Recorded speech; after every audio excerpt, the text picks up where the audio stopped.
like to call on stage Dr. Tom Randall. So we would like to welcome on the stage, please.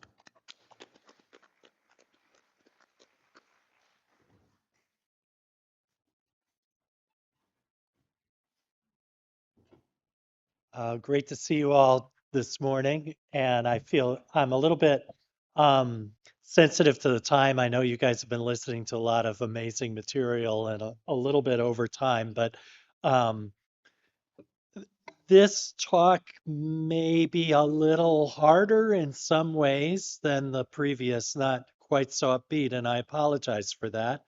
But I think overall, the impact, the funding our team got from the IGCS for this Dicey Scroggins project has been really amazing.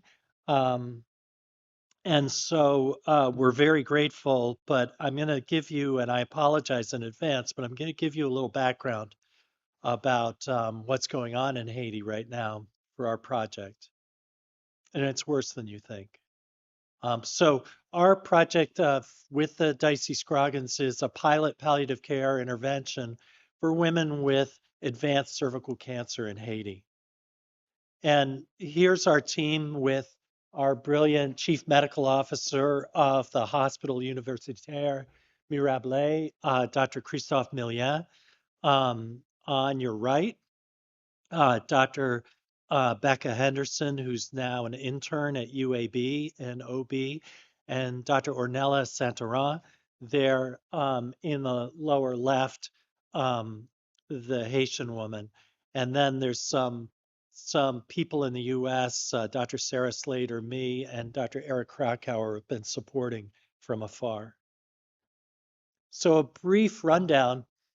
In 2010, there was a terrible earthquake that basically destroyed Port-au-Prince, and troops came, UN peacekeepers came. Unfortunately, there was a lot of sexual assault and non-paternity associated with that, as well as a cholera epidemic associated with the stationing of those troops. And ultimately, the troops withdrew in 2017. But unfortunately, since then, there's been a worsening political crisis with an escalation of violence. On top of that, COVID in 2021. On top of that, the assassination of President Moise in summer of 21. Further escalation of violence, more cholera. The hospital at Mirabelet, which is supported by Partners in Health and its partner organization in Haiti, Zanmi La Santé, was attacked in the winter of 2023. There are now, as many of you read in the news, about 1,000 um, police troops, special forces from Kenya, um, yet to make a huge impact. So there's widespread food shortages right now. A lot of people in profound food insecurity, a lot of gang violence, including sexual violence, displacement from gang controlled territories. So, a lot of people without steady housing, employment, food. Um, there's worsening infrastructure because the roads were bad already. Now the um, gasoline has it runs out. You can't get crews out on the roads to fix the roads or the plumbing, et cetera, et cetera. And then one of the biggest things we see, and another reason we're so grateful for this funding through Dicey Scroggins, is that NGO money and international aid is dried up in the face of this. I mean, donors don't want to be throwing good money after bad with the chaos going on. And yet, those of us who are already involved see the suffering on the ground and need some way to deal with it day in, day out.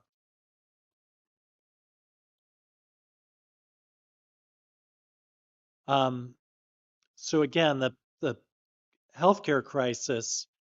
We've got a lot, we already had stockouts, but there's a lot of outages of essential items, chemo, IV fluids, blood, a loss of a long-term ability to work, Our main pathologist about a year and a half ago was kidnapped on her way to work and has been doing telepathology, but that means that the two pathology technicians in the lab need to be able to get to work to be able to process specimens so she can read them from Port-au-Prince.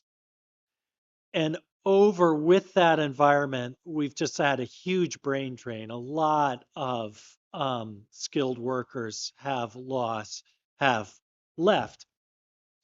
And including, honestly, in our GYN cancer program, which we started, we have one of the IGCS Global Gynecologic Oncology Fellowships at the Mirablet Hospital, and our fellow fled because of personal threats to his safety. He was getting on his cell phone, and one of our local mentors fled for fear of his safety. So Dr. Millian is there, and we're recruiting a new fellow, and they continue heroically to work on, but it's a huge challenge. So in the midst of all that, and it wasn't quite that bad yet when we had the chutzpah to go to the Dicey Scroggins Committee and ask for this money. But we know that we have a huge challenge with women presenting with advanced stage cervical cancer. And without a systematic, organized program to provide palliative care for them, particularly in a contextually appropriate, which is partly just means frugal fashion. So each year, we have about 150 women present with inoperable cervical cancer.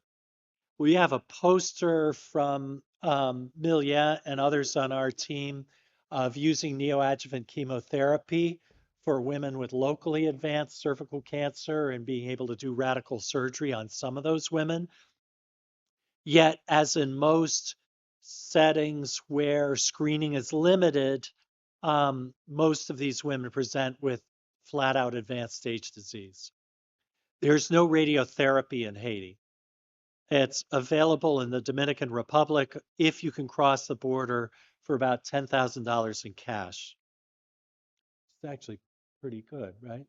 Um, Travel to the hospital is costly, particularly because it's so dangerous. So anybody who's helping you travel, it's either on foot and hazardous, or people are going to charge you a king's ransom, which is an unfortunate choice of words for it.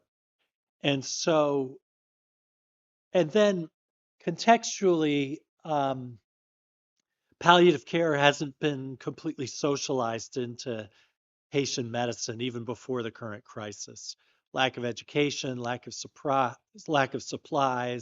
lack of an understanding of patient needs by doctors, and of the availability of these options by patients.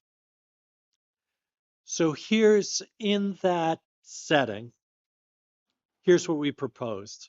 In phase one, we wanted to understand the perspectives of these women. So our plan is, and this is ongoing, to recruit 30 to 60 women presenting to Mirablet Hospital with stage 2B to 4 cervical cancer for interviews and needs assessments. We wanted to sample women with various family situations, stages of disease, caregivers. And this is ongoing, but we do have some early results. And then our plan, leveraging some really nice work Dr. Eric Krakauer did with a large team a couple years ago, um, is to create a contextually appropriate, frugal package of care that we can provide consistently for these women. Um, and then maintain contact via telemedicine. If that's, you know, camera phone, that's great. If it's text message, that's great. And then the third leg of that second stool is really, and this is very important, to educate the staff on palliative care and patient needs so that we need to, vital in this context, to sensitize providers, both nurses and doctors in the various clinics, including GYN, um, both to the diagnosis of advanced cervical cancer and then to the availability of palliative care. So this past spring, we launched the project, got IRB approval for the research component. We expect phase one to complete sometime this fall, not to whine, but as I presented to you, situation has been somewhat challenging for consistently recruiting patients and doing interviews. And then we hope, looking at, seeing what we learned from those interviews, to put together our package of services and to launch that as a pilot intervention and complete it by about this time next year. So just some, patient voices about the crisis itself. I used to be a saleswoman. I've had the disease for 3 years. I can't do anything for children. I used to pay their tuition. I can't pay their tuition anymore. My church has been helping me for 3 years. I spend a lot of money at the hospitals I went to, but all the tests of the doctor didn't reveal anything about my disease. It's just at the end they revealed something. Then the doctor told me, come here, Mirable. I live in Léogâne. As it was difficult to pass by Grisier because of riots, gunshots by the gangs, as the doctor told that my case is very bad and I had to come by the hospital. So I passed Grisier on foot. Then I took a taxi at Carrefour and I passed by Bezaton to come here. I've been here for a month. When I think about the disease, I become sad. I burst into tears when I see what I've become. Well, I was big, and now my clothes are too big for me. I can't wear them anymore. I'm thinking about the disease. And then if we go down to the bottom, my family were not around because of the riots. They could not pass. Only people of my church supported me. They talked with me over the phone, but I did not tell them how I was. This woman says, despite the pain I feel, the vaginal discharge bothers me the most. I've had enough of it. I spend a lot of money on vaginal napkins. I could use that money to do other things. I used to buy a towel, but it does not help. It wets all my clothes. So I have to buy diapers so that it soaks the water because the Kotex is too small. My two youngest children are living with me. When I am sad, they support me, and they are sometimes sad too.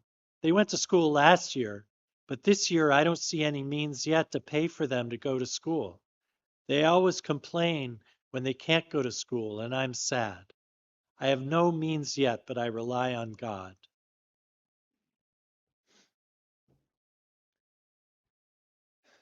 So I'm glad I'm giving you guys a break after this.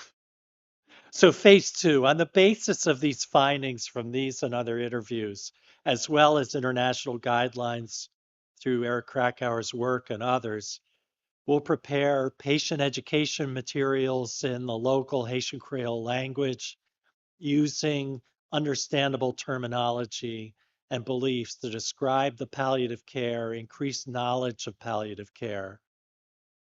To our knowledge, nobody's created these materials yet in Haiti. Um, we want to train the clinicians, as I mentioned. So we're going to ask them to use the IGCS palliative care online training modules. If you guys aren't aware of that, I exhort you to look at it. It's fantastic. So our clinicians at Mirable will use that um, curriculum, which we've received generous approval from IGCS to use. And then we want to use that as a basis for adapted training for clinicians in the Haitian context, incorporating cultural and economic factors. All the OBGYN residents and OBGYN faculty as well as our oncology faculty and trainees. Both doctors and nurses will train with this as well. And then about 50 providers with direct care responsibilities for women with advanced cervical cancer.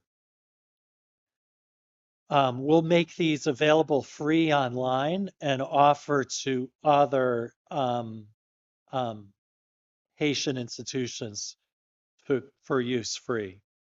And then we'll do pre and post intervention assessments. And hopefully by next year, you'll be seeing um, some early results in a poster or abstract or something. So about 30 women will receive intensive counseling. As part of that package, we'll provide them with a cell phone credit monthly for the duration of the intervention. Patients will be encouraged to return to the hospital at least every 8 weeks for supplies. We'll ask the patients, we'll give the patients money for transportation as we are able and to supplement their diets. And we'll follow them over 6 months using phone contact to minimize travel whenever possible.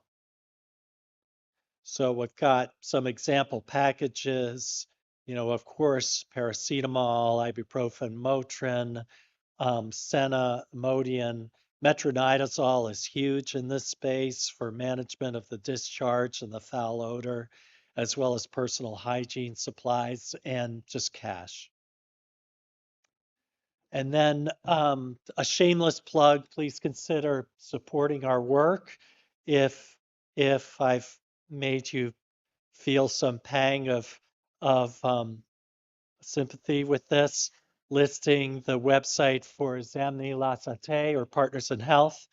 Also, we get significant support for this work through the Dana-Farber Cancer Institute's Center for Global Cancer Medicine. They pay for half of our IGCS Global Oncology Fellowship. And I'm running the Philadelphia Marathon this year to support this work. You can find it if you look at the IGCS World of Hope website, and there's a link to support our work. So thank you very much.